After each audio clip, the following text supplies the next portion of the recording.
أعوذ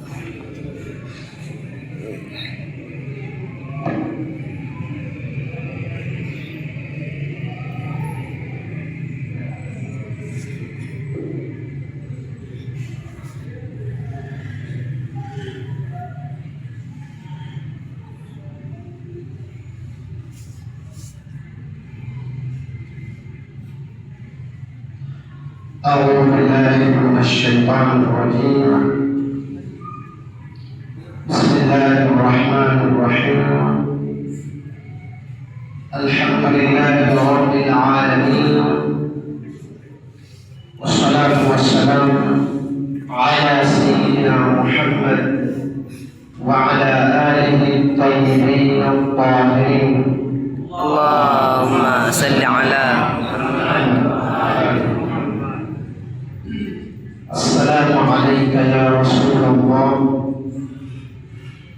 السلام عليك يا حبيب الله. السلام عليك يا أمير المؤمنين. السلام عليك يا خديجة الكبرى. السلام عليك يا فاطمة الزهراء. السلام عليك يا حسن المجتبى.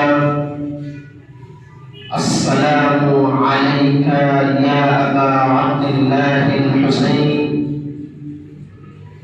وعلى علي بن الحسين وعلى أولاد الحسين وعلى أصحاب الحسين وعلى أنصار الحسين وعلى شيعة الحسين جميعا ورحمة الله وبركاته.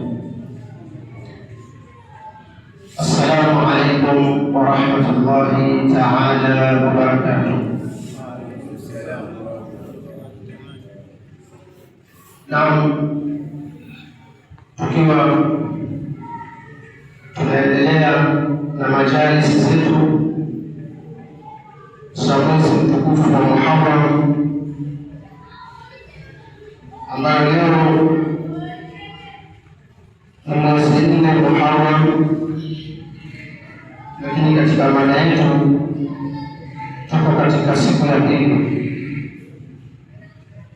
Mada yetu tunayozungumzia inahusiana na nafasi ya Imam Hussein alayhi salam katika kuhifadhi Uislamu. Na jana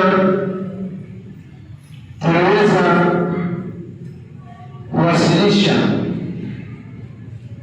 moja kati ya darasa zinazohusiana na mada hii ambayo inajulikana kama Imam Hussein na kuulinda Uislamu kutokana na kupotoshwa. Tukazungumza nafasi ya Imam Hussein alayhi salam katika jamii ni nani, na tukasema yeye nafasi yake kubwa ni kiongozi na ni imam na ni khalifa baada ya Bwana Mtume Muhammad sallallahu alayhi wa alihi wasallam. Tukazungumza mambo mengi, na leo tutaingia katika darasa ya pili, ikiwa mada ni ile ile, lakini darasa letu la leo tutazungumzia kuhusiana na mwamko wa Imam Hussein alayhi salam wa ihya'ul qiyam al-islam, na kuhuisha na kufufua ile misingi ya Kiislamu. Katika tukio hili la Karbala halikuja hivi tu kwa Imam Hussein alayhi salam.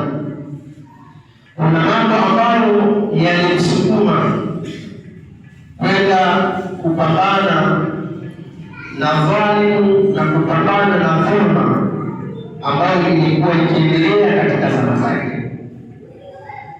Kila imamu miongoni mwa wale imamu 12 alikuwa ni mpambanaji wa dhulma katika wakati wake. Imam Ali alayhi salam, katika zama zake kulikuwa kuna dhulma, lakini dhulma ile ilikuwa sio kiwango cha kupigana vita na wale ambao wamedai kwamba ni makhalifa.